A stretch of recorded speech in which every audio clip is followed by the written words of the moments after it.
রাজনীতি মানেই দুর্নীতি, ক্ষমতার লড়াই, ব্যক্তিস্বার্থ, চাঁদাবাজি বা হিংসা, এমন ধারণা পোষণ করে একসময় দেশের তরুণ সমাজ রাজনীতি থেকে মুখ ফিরিয়ে নিয়েছিল। রাজনীতির প্রতি ঘৃণা জন্মানোর কারণে বিভিন্ন দোকানপাট কিংবা ব্যবসা প্রতিষ্ঠানে লেখা থাকতো এখানে রাজনৈতিক আলোচনা নিষেধ। ব্রিটিশ কাউন্সিলের নেক্সট জেনারেশন বাংলাদেশ 2024 গবেষণা সিরিজের প্রতিবেদনেও বাংলাদেশের তরুণদের মধ্যে রাজনীতির প্রতি অনাগ্রহের চিত্র দেখা গেছে। সেখানে দেশের প্রায় 58% তরুণ দেশের রাজনীতির প্রতি অসন্তোষ প্রকাশ করলেও 24-এর গণঅভ্যুত্থানের পর দেশের রাজনৈতিক সেই দৃশ্যপটে উল্লেখযোগ্য পরিবর্তন এসেছে। বিশেষ করে তরুণরা দেশের মূলধারার রাজনীতির কেন্দ্রবিন্দুতে পরিণত হয়েছে, যা রাজনৈতিক চিন্তা ও নেতৃত্বের চর্চাতেও দৃশ্যমান। যার প্রমাণ দেশের ইতিহাসের সর্বোচ্চ প্রায় 13.25 কোটি ভোটারের বিপরীতে 51টি রাজনৈতিক দল ও স্বতন্ত্র মিলে 1981 জন প্রার্থী 300 আসনে প্রতিদ্বন্দ্বিতায় নেমেছেন। এদের মধ্যে 1696 জনই প্রথমবারের মতো সংসদ নির্বাচনে প্রতিদ্বন্দ্বিতা করছেন, অর্থাৎ সিংহভাগ প্রার্থী নবীন। সম্প্রতি টিআইবির এক প্রতিবেদন বলছে 2014 সালের 25 থেকে 35 বছর বয়সী কোনো প্রার্থী না থাকলেও এবারের 13তম নির্বাচনে শূন্য থেকে বেড়ে সেই সংখ্যা গিয়ে দাঁড়িয়েছে 9.41%। বিপরীতে প্রবীণ বা 65 ঊর্ধ্ব প্রার্থীর সংখ্যা 2014 সালে 66.39% থেকে কমে এসে ঠেকেছে 17%-এর ঘরে। প্রবীণ প্রার্থী কমে তরুণ প্রার্থীদের এই সংখ্যা বৃদ্ধি কী বার্তা দিচ্ছে? রাজনীতি সহ সমাজের সব ক্ষেত্রের কেমন প্রভাব পড়তে যাচ্ছে? এসব নিয়ে আলোচনায় আজকে রাজখান স্টুডিওতে আছেন বিএনপির মিডিয়া সেলের আহ্বায়ক অধ্যাপক ডাক্তার মওদুদ হোসেন আলমগীর পাভেল, আছেন বাংলাদেশ জামায়াত ইসলামীর কেন্দ্রীয় কর্মপরিষদ সদস্য ডক্টর মোহাম্মদ হেলাল উদ্দিন, এবং আমাদের সাথে যুক্ত হবেন জাতীয় পার্টির প্রেসিডিয়াম সদস্য এটিইউ তাজ রহমান। স্বাগত জানাচ্ছি আজকে রাজকাহনে। ডক্টর মোহাম্মদ হেলাল উদ্দিন, একটা সময় আমরা সবাই দেখেছি প্রায় বিভিন্ন জায়গায় লেখা থাকতো এখানে রাজনৈতিক আলোচনা নিষেধ। এই আলোচনাটা চলুক, সেটা নিশ্চয়ই অন্তত এই 24-এর গণঅভ্যুত্থানের পরবর্তী সময়ে দাঁড়িয়ে আমরা চাই তরুণরা রাজনীতি বিমুখ হবেন না, তরুণরা রাজনীতিতে আসবেন। এবং সেই জায়গাটিতে খুব গুরুত্বপূর্ণ একটি জায়গা যদি আমি বলি, তরুণদের সাথে তরুণ যারা এবারে সামনে নির্বাচনে মনোনয়ন পেয়েছেন তাদের সাথে যারা অগ্রজ বা যারা একটু প্রবীণ মনোনয়ন পেয়েছেন তাদের এক ধরনের বাকবিতণ্ডা চলছে। বিশেষ করে যদি আমরা দেখি যে বিরোধী দলের যারা আছেন তাদের মধ্যে এই বাকবিতণ্ডা আসলে আমাদেরকে কিসের এক ধরনের কোনো কিছু আসলে আভাস দিচ্ছে কি? জি, ধন্যবাদ। আজকে আমার সাথে সহ আলোচক এবং দর্শক শ্রোতা সবাইকে আন্তরিক সালাম এবং শুভেচ্ছা। আসসালামু আলাইকুম ওয়া রাহমাতুল্লাহি ওয়া বারাকাতুহু। দেখুন, আমাদের এবারে তরুণদের রাজনীতিতে সরব অংশগ্রহণ, এটা একটা ভালো ইতিবাচক দিক আমি দেখতে পাই। তরুণ এবং প্রবীণের সমন্বয়ের মাধ্যমেই দেশের অগ্রগতি উন্নয়ন এটা সম্ভব। তরুণদের উদ্যমী চিন্তা ভাবনা চেতনা, তাদের সেইটাকে টেকসই করবে প্রবীণদের অভিজ্ঞতা। আমরা একটা ফেসিবাদের যাতাপৃষ্ঠে নিগৃহীত হয়েছি দীর্ঘ 15 বছর। এই সময়ে আমাদের রাজনৈতিক আন্দোলনে নেতৃবৃন্দ প্রাণান্তকর চেষ্টা করেছেন, কিন্তু সেই চেষ্টাকে সাফল্যের দ্বার প্রান্তে আমরা আনতে পারিনি। কিন্তু দেখা গেল যে এর মাঝখানে দিয়ে তরুণ প্রজন্ম, কিশোর প্রজন্ম, তারা দুইটা আন্দোলন করেছে ইতিপূর্বে। একটা হলো কোরাবিরোধী আন্দোলন, আর একটা হলো স্কুলের ছাত্ররা নিরাপদ সড়কের আন্দোলন। এবং তারা দুটাতেই ইতিবাচক একটা পর্যায়ে নিয়ে যায়। এবং সর্বশেষ 24-এর যে গণ আন্দোলন, সেটাও কিন্তু এই তরুণরাই নেতৃত্ব দিয়েছে এবং তাদের সাথে দেশের আপামর জনসাধারণ নেমে এসেছে, যে কারণে একটা পরিবর্তন আমরা পেলাম এবং ফ্যাসিবাদকে দেশ থেকে পালাতে তারা বাধ্য করেছে। এই জন্য তরুণদের রাজনীতিতে আসা এটা তো মানে খুশির বিষয়, ইতিবাচক দিক। কেমন? এবং সেই সংখ্যাটাও বৃদ্ধি পাচ্ছে। যদি একটু সংখ্যাটা বলি, এবারে নির্বাচনে আমরা দেখলাম যে 25 থেকে 35 বছর বয়সী প্রার্থী বেড়ে দাঁড়িয়েছে 9.41%, যেটি 2024 সালে ছিল মাত্র 3.86%। যেটিকে আপনি আসলে এক ধরনের পজিটিভ বিষয় বলছেন, সেই পজিটিভ জায়গাটাতে তো আসলে রাজনৈতিক দলের সব নেতাকর্মীদেরকে সমমনা জায়গায় থাকার কথা ছিল, কিন্তু সেখানে আমরা দেখছি বিভিন্ন দলে তরুণ রাজনীতিকরা, অন্যান্য রাজনৈতিক দলের প্রবীণ যারা রাজনীতিবিদ আছেন তাদেরকে নানানভাবে বাক্যবাণে বিতর্কিত করার চেষ্টা করছেন। এটি কি আপনি সামনে নির্বাচনে কি প্রভাব বিস্তার করবে বলে মনে করেন কিনা? এটা এখন দেখুন, খুব বেশি প্রভাব হবে না, কারণ কে কি বলল এটার উপরে তো ভোটাররা ভোট দিবে না। ভোটাররা এবারে তারা ব্যক্তিকেও দেখছে, তার এজেন্ডা কি সেটা দেখছে, তার কর্মসূচি কি, সে কতটুকু পারবে, এগুলো নিয়ে তারা এখন চিন্তা ভাবনা করেই কিন্তু আগাবে। একজন একটা কথা বললো তাতে ভোট দিয়ে দিবে এমন না। তার কর্মসূচি কি, সে কতটুকু পারবে, তার পূর্ব তাদের কি ধরনের তারা বিজয় হয়েছে, এগুলো জি, নির্ধারণ করবে তার বিজয়টা। অধ্যাপক ডক্টর মওদুদ হোসেন আলমগীর পাভেল, আপনার কাছে আসি। তরুণরা আসলে যেভাবে এবার নির্বাচনে প্রার্থী হিসেবে বৃদ্ধি পেয়েছে, সেই সংখ্যাটা ভোটারের সংখ্যাও কিন্তু অনেক বৃদ্ধি পেয়েছে। 2008 সালের চাইতে এবার 4 কোটিরও বেশি ভোটার বৃদ্ধি পেয়েছে। তার মানে সামনে নির্বাচনে এই তরুণরা তারা একটা বিশাল বড় ভূমিকা রাখতে যাচ্ছেন। বিএনপিতেও আমরা এবার দেখেছি যে তরুণ প্রার্থী যারা মনোনয়ন পেয়েছেন সেই সংখ্যাটা যথেষ্ট বৃদ্ধি পেয়েছে, এবং বিএনপিতে নানান সময় আসলে আমরা তরুণদেরকে নিয়ে কাজ করার আহ্বান দিতে শুনেছি, প্রতিশ্রুতি আমরা দেখতে শুনেছি। জাইমা রহমান তিনি নিজে এখন নানানভাবে রাজনীতিতে সক্রিয় হয়েছেন, বাংলাদেশের সামনে নির্বাচন নিয়ে তিনিও আসলে কাজ করছেন। বিএনপির তরফ থেকে এই তরুণদেরকে আসলে যেহেতু প্রার্থী বৃদ্ধি পেয়েছে, সেটাকে আপনারা কিভাবে দেখছেন? ধন্যবাদ। আমার মনে হয় যে আপনি খুবই একটা যৌক্তিক জায়গাতে আমার রাজনীতির এই আলোচনাটাকে নিয়ে এসেছেন, এবং এই বার্তাটি বোধহয় সবার কাছে পৌঁছানোর দরকার ছিল। বিএনপি বরাবরই তারুণ্য নির্ভর একটা দল, এবং সূচনা লগ্ন থেকে আমাদের রাষ্ট্রপতি জিয়াউর রহমান যখন এই দলটি প্রতিষ্ঠা করেছিলেন তখন থেকে তিনি কিন্তু এই তারুণ্য নির্ভরতাকে গুরুত্ব দিয়েছেন, কারণ তিনি বিশ্বাস করতেন যে তরুণরা একসময় দেশের দায়িত্ব নেবে। তো তার প্রত্যেকটা পদচারণা যেমন তরুণ এবং নবীন প্রবীণের যে সংমিশ্রণের রাজনৈতিক ধারার যে প্রতিষ্ঠা ছিল, বিএনপি সেই ধারাবাহিকতাকে সবসময় রক্ষা করে এসেছে। এবং এবারেও আমরা জানি যে যেহেতু এবারে প্রায় 5 কোটির মতন ভোটার যারা নতুন প্রথমবারের মতন ভোট দেওয়ার অভিজ্ঞতা তাদের হবে, তো তারাও তাদের নির্বাচনের ক্ষেত্রে যেন তাদেরও তারুণ্য নির্ভর যে প্রতিনিধিত্ব সেটা যেন বেছে নেওয়ার সুযোগটা তারা পায়, সেটার জন্য কিন্তু আমরা সেই তারুণ্যকে কিন্তু মনোনয়নের ক্ষেত্রে প্রায় 1/3 জায়গা দিয়েছি। মনোনয়ন পাওয়া সর্বকনিষ্ঠ তরুণ যিনি মনোনয়ন পেয়েছেন তার বয়স মাত্র 28 বছর। এবং যারা এক্ষেত্রে কিন্তু আমরা আরেকটাও বিবেচনা রেখেছি যে তাদের ভেতরে নারীর সংখ্যাও কিন্তু উল্লেখযোগ্য রয়েছেন, যারা মূলত এই প্রথমবারের মতো নির্বাচন করছেন তাদের অনেকেই কিন্তু তারা কিন্তু নারী। তো এই জায়গাতে বিএনপি সমাজের প্রতিনিধিত্বশীলতার এই একটা জায়গাতে প্রশ্নবিদ্ধ হতে চায় না, যে কেউ যেন এই প্রশ্ন করতে পারে যে আমরা এই কাজটি করিনি, বা তারুণ্যকে কিংবা নেতৃত্বের ক্ষেত্রে তাদের বিকাশমানতাকে আমরা কখনো কোনো রকমভাবে প্রতিহত করবার চেষ্টা করেছি। সেই বিবেচনাতে আমাদের মনোনয়ন বলেন, আমাদের চিন্তা চেতনা সবগুলোর ক্ষেত্রেই এটার প্রাধান্য ছিল। আপনি লক্ষ্য করবেন যে এমনকি যে ফ্যাসিবাদ বিরোধী আন্দোলন যখন চলছিল তার মধ্যেও কিন্তু বিএনপির পক্ষ থেকে প্রত্যেকটা বিভাগে তারুণ্যের সমাবেশ করা হচ্ছে। অর্থাৎ তারুণ্যকে আমরা সবসময় রাজনীতির কাছাকাছি রাখতে চেষ্টা করেছি। আমরা জুলাই বিপ্লবের সফলতাকে যদি কয়েকটা দিনের সফলতাকে যদি আমরা সেই জায়গাতে যদি হিসাবটাকে আনি, তাহলে বোধহয় পুরো বিষয়টির প্রতি খুব বেশি সুবিচার করা হবে না। এর একটা প্রেক্ষাপট রচনার ক্ষেত্রে তারুণ্য কিন্তু বরাবরই কাজ করে এসেছে রাজনৈতিক দলের সাথে একাত্ম হয়ে। সুতরাং সার্বিকভাবে রাজনীতির বর্তমান যে প্রেক্ষাপট তৈরি হয়ে আছে, এখানে তারুণ্যকে অস্বীকার করা মানে আপনি ঠিক সত্যকে আড়াল করবার চেষ্টা করছেন বা বাস্তবতাকে আপনি মানছেন না। আমরা সেই পিছিয়ে পড়া জায়গায় থাকতে চাইনি, এবং আপনি নিজে বলছিলেন যে ব্যারিস্টার জাইমা রহমান তিনি রাজনীতিতে সক্রিয় হয়েছেন, এটা যতটা না গুরুত্বপূর্ণ তার চাইতে অনেক বেশি গুরুত্বপূর্ণ তিনি কাদের কথা বলছেন। তিনি কিন্তু তারুণ্য এবং নারীর কথা বলছেন। আমি একটু আমাদের সাথে এটিও তাজ রহমান যুক্ত হয়েছেন, আপনাকে স্বাগত জানাতে চাই রাজকাহনে। আমি আসবো আপনার কাছে, আমি আবারও আপনার কাছে আসি। এই যে আপনি বলছিলেন যে বারবার আসলে আমরা তরুণদেরকে স্বাগত জানাচ্ছি, সেই জায়গাটিতে আজকে একটি বিষয় আসলে বেশ আলোচিত সমালোচিত হচ্ছে। আপনি দেখেছেন বিএনপির মনোনীত প্রার্থী মির্জা আব্বাসের সাথে নাসিরউদ্দিন পাটোয়ারির এক ধরনের বাকযুদ্ধই হয়েছে বলা চলে। যদিও মির্জা আব্বাসকে বলতে শোনা গেছে যে তার ছেলের সমান বয়সী, তিনি তার ছেলেকে যেহেতু কিছু বলেন না, তিনি নাসিরউদ্দিন পাটোয়ারিকেও কিছু বলতে চান না। তরুণদের উপরে তো আসলে এই মুহূর্তে আমাদের অনেক স্বপ্ন, অনেক প্রত্যাশা। আপনি বলছিলেন বিএনপির পুরনো রাজনৈতিক দল হিসেবে অনেক প্রত্যাশা, এই জায়গাগুলো যখন ঘটে তখন আপনারা এই ঘটনাগুলোকে কিভাবে দেখেন?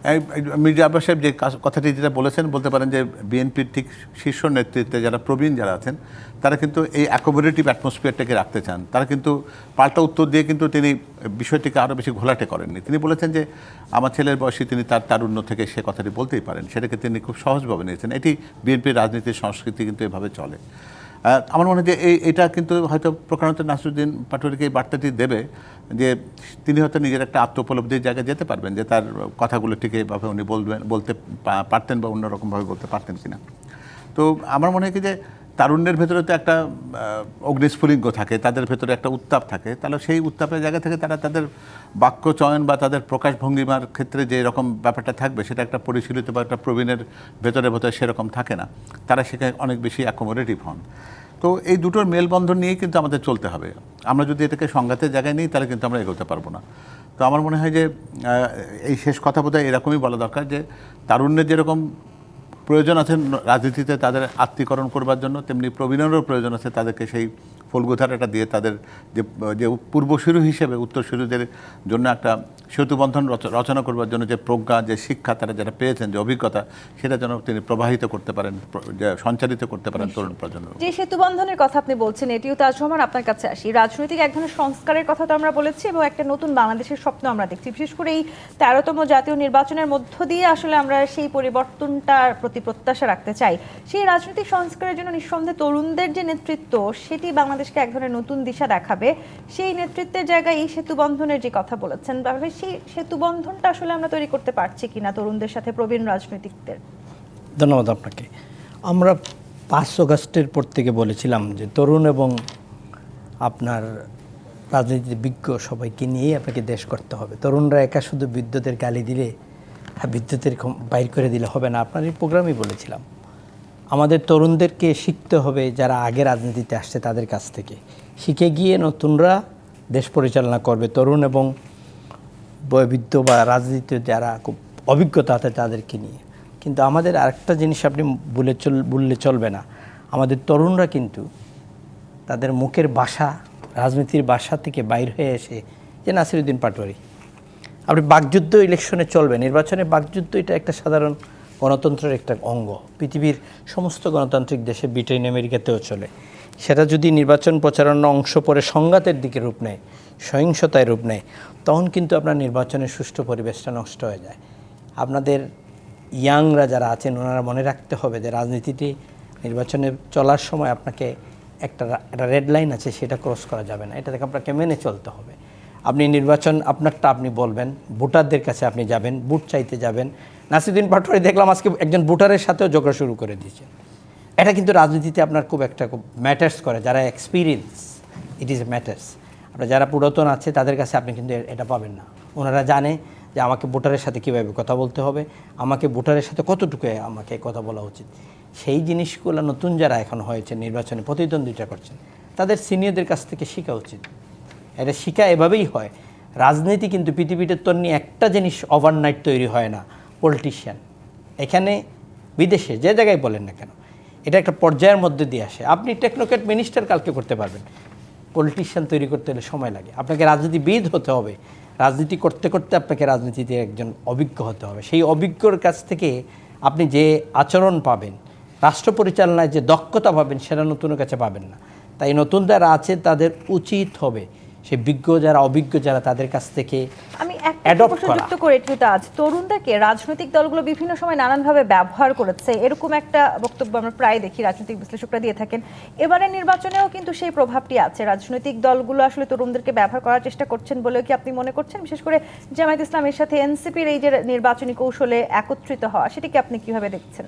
প্রথমত বলি, বাংলাদেশের রাজনীতিতে এখন নির্বাচনের 2টা গ্রুপে নির্বাচন হচ্ছে। এখানে লেভেল প্লেইং ফিল্ড এখনও পর্যন্ত হয় নাই। Election commission is incompetent. Election commission তার সক্ষমতা দেখাচ্ছে না। এখানে জামাতীয় জোট 11 দলীয় হচ্ছে আর বিএনপিতে হচ্ছে।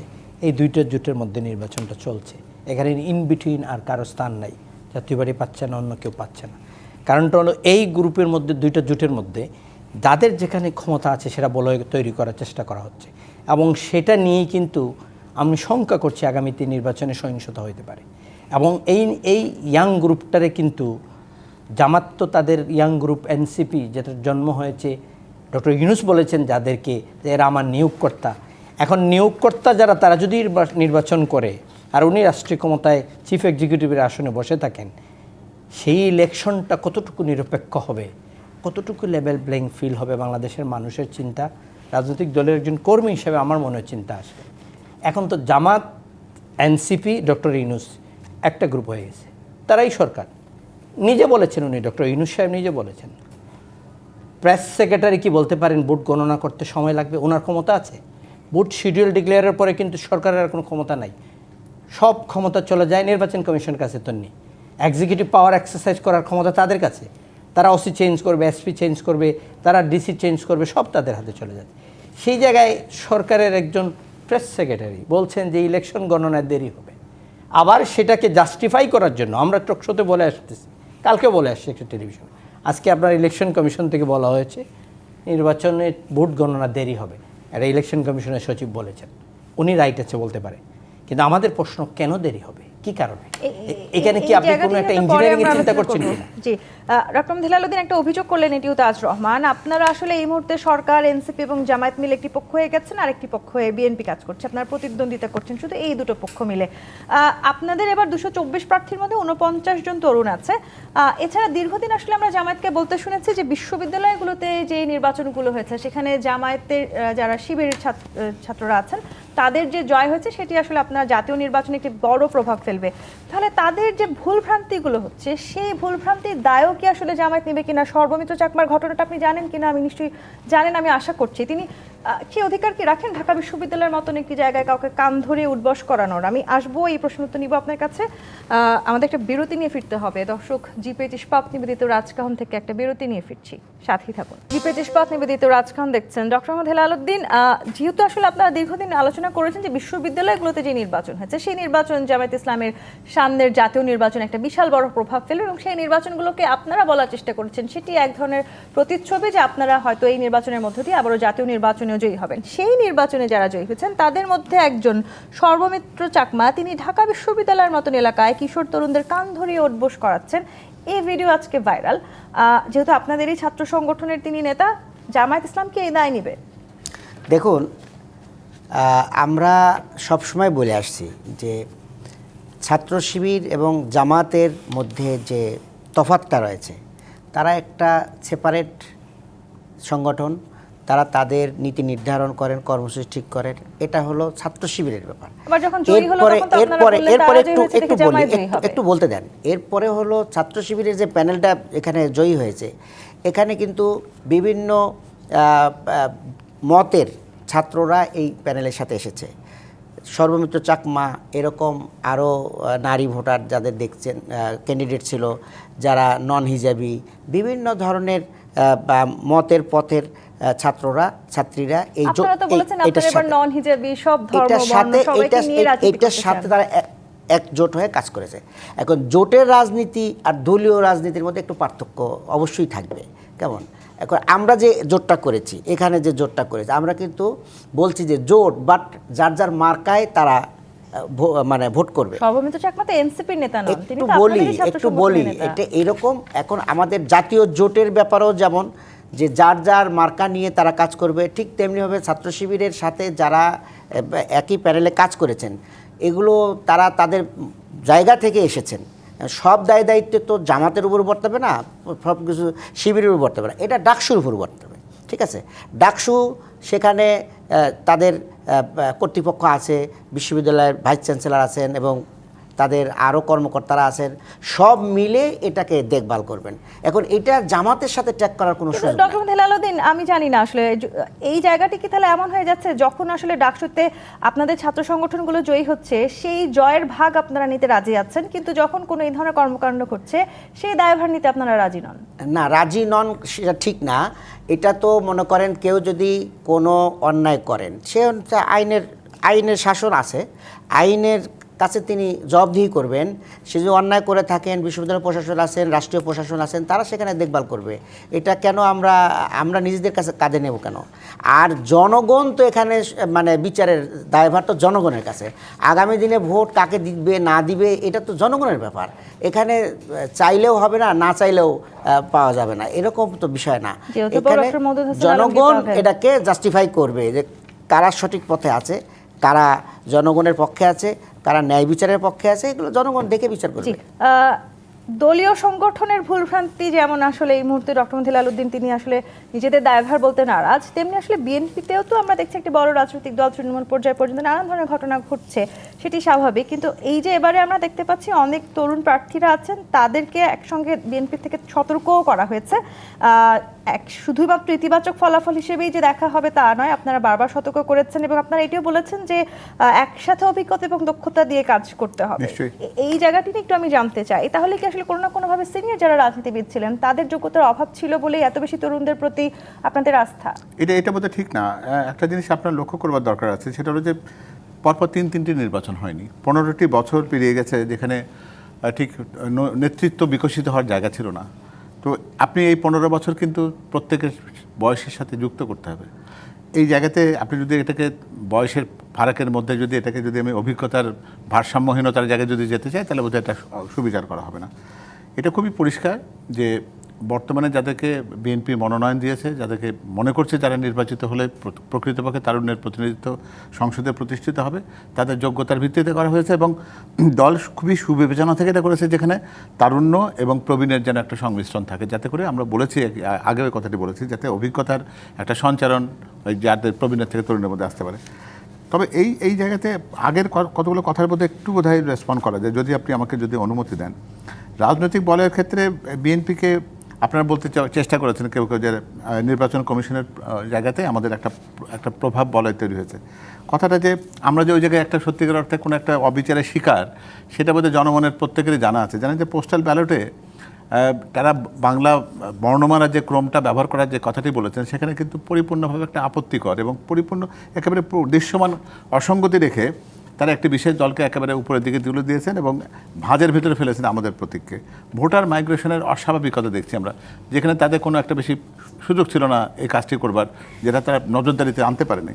এরপরে যেটা হয়েছে যে তাদের যে ভোটার লিস্টের যে অ্যাপসটি আছে, সেটি কিন্তু একটি বিশেষ রাজনৈতিক দলকে তারা ইতিমধ্যে দিয়ে দিয়েছেন এবং সেটাকে তারা ম্যানিপুলেট করে সেখান থেকে আশঙ্কা করবার অনেক কারণ রয়েছে।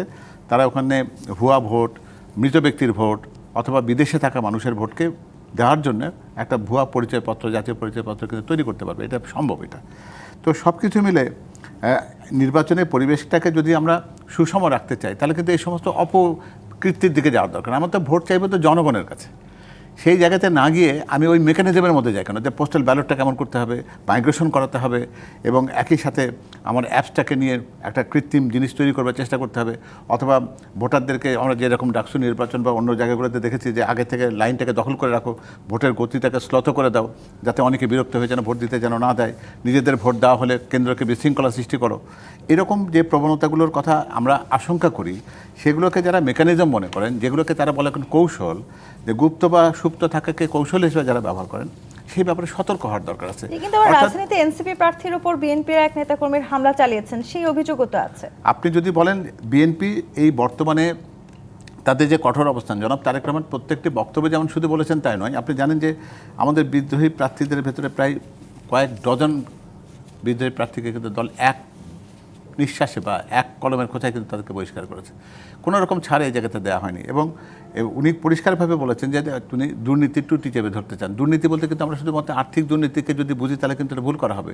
এই আর্থিক দুর্নীতি যেমন শীর্ষে রয়েছে, একই সাথে যদি আপনি নৈতিক দুর্নীতি করেন, সেটাও কিন্তু এই বিচারের মধ্যে কিন্তু বিচার্য হতে পারে।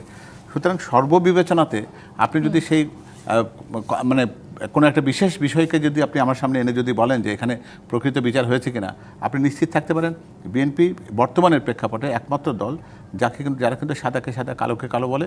এই জায়গায় তারা কোনো লুকাছাপার কাছে যায় না। তাদের একটাই তাদের প্রত্যাশা, তাদের কর্মসূচি যদি দেশের মানুষ পছন্দ করে তাহলে সেটা তারা ভোটের বাক্সে সেটা পরিণত হবে। এই যে এখন বিএনপি আসলে নিজেদেরকে যেভাবে আমাদের সামনে উপস্থাপন করছে, সেটি আসলে আমরা নির্বাচনের পরের সময়গুলোতেও দেখতে চাই, সেই প্রত্যাশাটা আমরা করতে চাই। এটিও তাজ রহমান, যেহেতু সামনের নির্বাচনে তরুণ প্রার্থীরা একটা বড় প্রভাব বিস্তার করতে যাচ্ছেন, তরুণ ভোটার যারা তারাও একটা বড় প্রভাব বিস্তার করছেন, সেক্ষেত্রে তরুণ প্রার্থীদের প্রতি আসলে আমরা এই যে হামলার অভিযোগ সেটিও কিন্তু আমরা বেশি পাচ্ছি।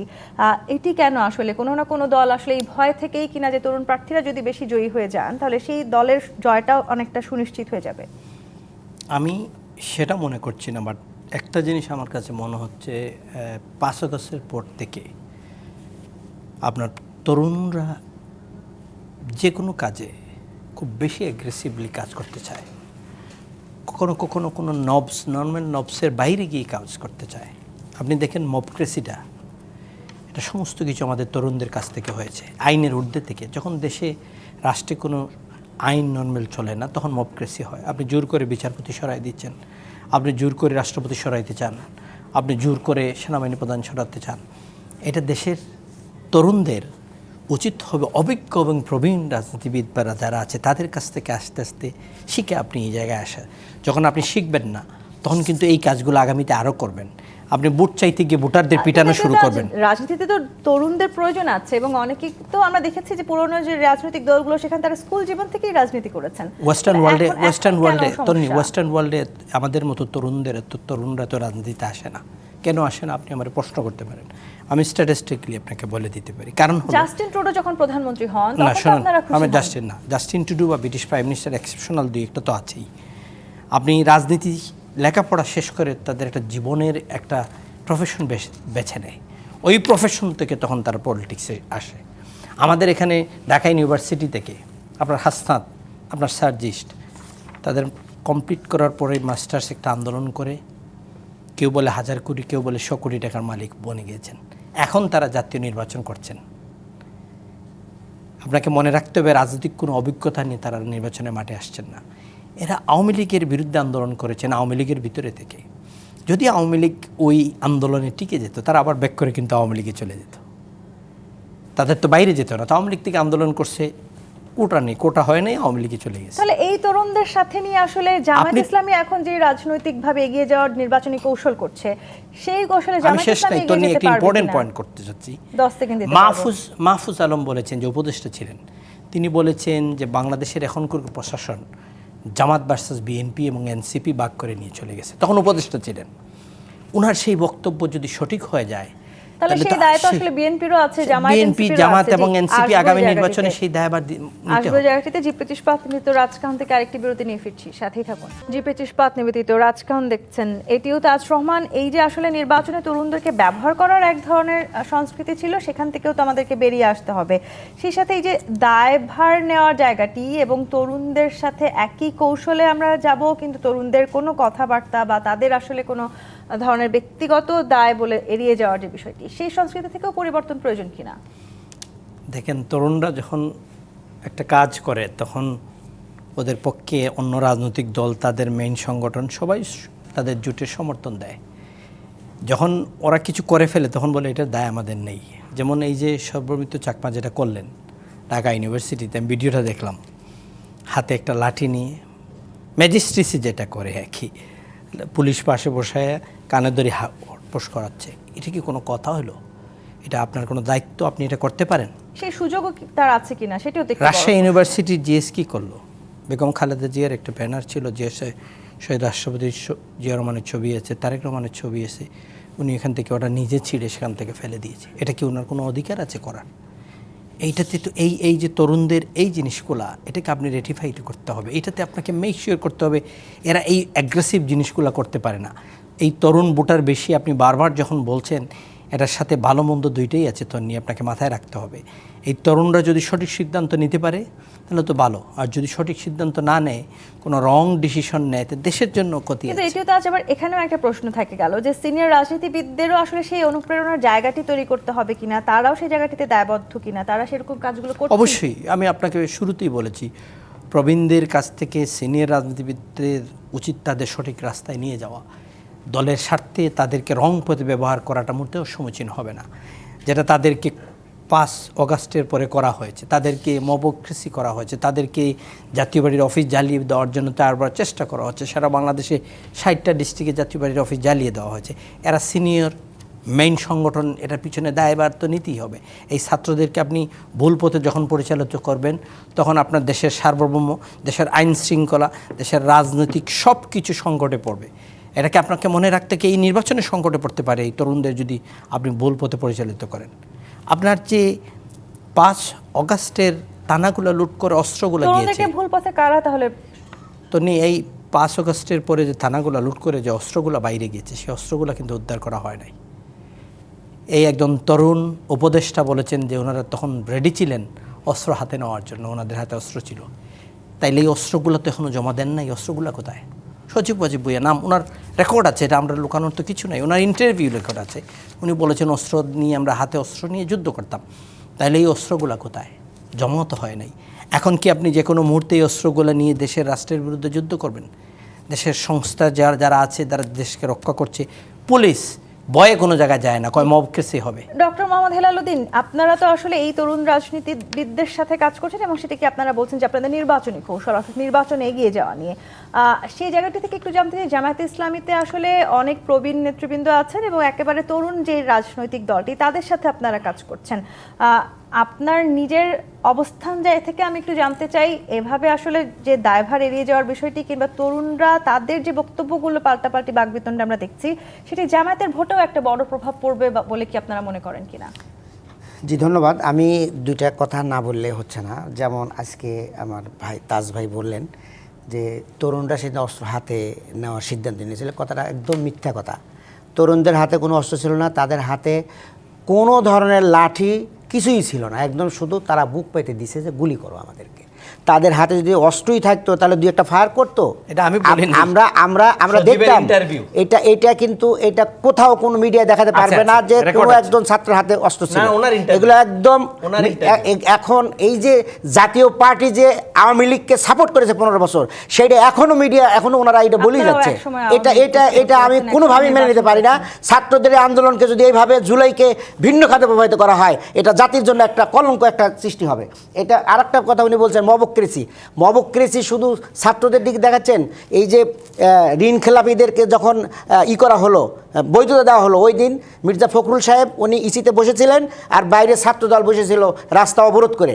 সেখানে তারা এক ঢিলে দুইটা পাখি শিকার করছে।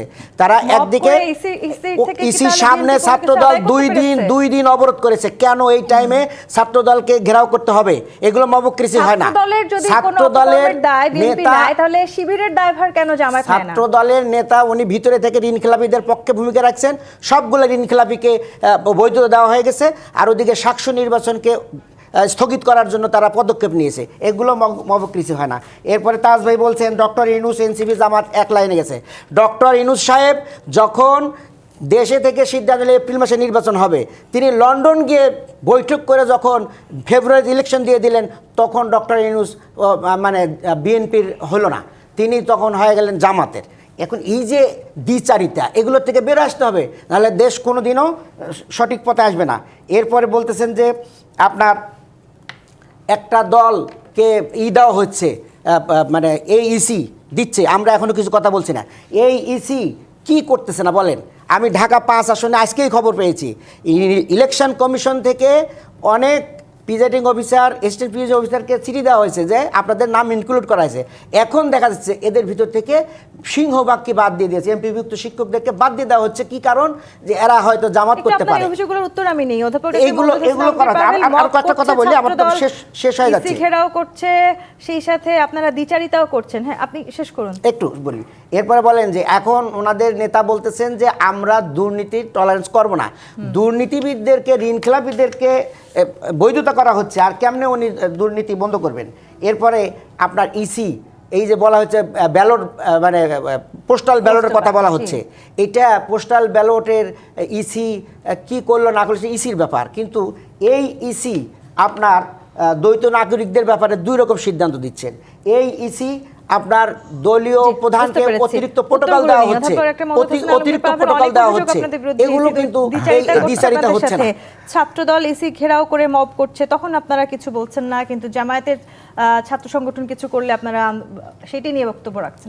আপনাকে একটা বিষয় কিন্তু পরিষ্কার হওয়া দরকার। ছাত্রদল কোনো মবক্রেসি করেনি। ছাত্রদল পোস্টাল ব্যালটে যে অসঙ্গতি ছিল সেটিকে তার প্রতিবাদ করেছে। ইসির যে কোনো ব্যক্তি, আমি ব্যক্তিগত দায় নিয়ে বলছি, তারা আনারস আর আপেলের ক্রম যেমন নির্ধারণ করে ঠিক রাখতে পারেনি, তেমনি দাঁড়িপাল্লা দালানের মতো তারা ক্রমটাকে কিন্তু রক্ষা করেন নাই। এই ব্যাপারটি নিয়ে যদি প্রতিবাদ যদি না করা হতো, তাহলে কিন্তু আজকে যে বাংলাদেশের ভেতরে যে আভ্যন্তরীণ যে পোস্টাল ব্যালটটি দেওয়া হবে, সেখানে কিন্তু ওই রকম একটা দুষ্টামি করার চেষ্টাটা হতো। সেটা প্রতিরোধ করবার জন্য সে কাজটি করা হয়েছে বলে সেটার ফলটা দেশের সব মানুষই পাবে। পোস্টাল ব্যালটের বেনিফিটটা শুধুমাত্র বিএনপির জন্য না, এটা যারা পোস্টাল ব্যালটে যারা ভোট দিতে চান তারা প্রত্যেকের জন্য এই স্বচ্ছতা যেন থাকে, বিএনপি সেটা নিশ্চিত করতে গেছে। আর ঋণ খেলাপি আর দুর্নীতিবাজ শব্দটি দুটো এক কাতারে যায় কিনা আমি সেটা বলতে পারবো না, সেটা ব্যাংক বলতে পারে। তাহলে বলতে হবে যে ঋণ খেলাপি প্রত্যেকটা লোকই দুর্নীতিবাজ, তাহলে তো কাউকে তো ঋণ দেওয়ারই সুযোগ নেই। ঋণ দিলে ঋণ খেলাপি হতেই পারে, এবং সেখানে ব্যাংকের স্বাভাবিক নিয়ম অনুযায়ী সেটাকে পুনঃতফসিল করবার একটা প্রক্রিয়া রয়েছে। সেটি ব্যাংক, ইলেকশন কমিশন এবং যিনি আপিল করেছেন তার মধ্যেকার ব্যাপার। এবং সেখানে যদি কেউ ক্ষুব্ধ হন, সংক্ষুব্ধ হন, তার তো আরও উচ্চ আদালত আছে। ইলেকশন কমিশনের তো শেষ কথা নয়। তো সুতরাং কোনো একটা জিনিস তর্ক করবার জন্য যদি কেউ বলে, তাহলে সেক্ষেত্রে আমার বলার কিছু নেই। আর প্রোটোকলের কথা যদি বলেন, প্রোটোকলটা কাকে দেওয়া হচ্ছে, আমি নিশ্চিত করে বলছি, আমার দলের পক্ষ থেকে যাকে ইঙ্গিত করে উনি বলছেন, আমাদের দলের চেয়ারম্যান, তিনি আমাদের দলের যে নিজস্ব বাহন সেটি ব্যবহার করেন, কোনো সরকারি বাহন উনি ব্যবহার করেন না, এবং আমাদের নিজস্ব সিএসএফ যেটা চেয়ারম্যান যে সিকিউরিটি ফোর্স আছে সেটা তার নিরাপত্তা বিধান করেন। এবং তাকে এটিও বলতে শোনা গেছে যে জামায়াতের আমিরকে আরো 3 গুণ প্রোটোকল বাড়িয়ে কোনো দিতে। সমস্যা নেই, কোনো সমস্যা নেই। এখন এইগুলো হচ্ছে মানে কোনো একটা জিনিসকে যদি আপনি প্রশ্নবিদ্ধ করতে চান, তাহলে এরকম একটা অযৌক্তিক জায়গায় আপনি যেতে একদম চেষ্টা আমি করবেন। শেষটা এটিও তাজ রহমান আপনার কাছে আসতে চাই 10 সেকেন্ডের জন্য, আপনার বক্তব্যটা মিথ্যা ছিল কি না? আমি চ্যালেঞ্জ করে গেলাম লাইভ টক শোতে। আরেকদিন আমাকে আমার বন্ধুবর, খুব প্রিয় মানুষ, আমরা দুজনকে ডাকেন, আসিফ মাহমুদ বুইয়ের একটা ইন্টারভিউ আছে, যে ইন্টারভিউতে উনি বলেছেন উপদেষ্টা থাকা অবস্থায় আমরা তখন ডিসিশন নিয়েছিলাম যদি আন্দোলন ব্যর্থ হতো তাহলে আমরা অস্ত্র হাতে ধন্যবাদ আপনাদের তিনজনকে আজকে রাজখান আমাদেরকে সময় দেওয়ার জন্য। দর্শক, আজকের মতো বিদায় নিচ্ছি জি25 নিবেদিত রাজখান থেকে। ফিরবো আগামীকাল রাত 10টায় নতুন রাজকাহন নিয়ে। ডিবিসির সঙ্গে থাকুন।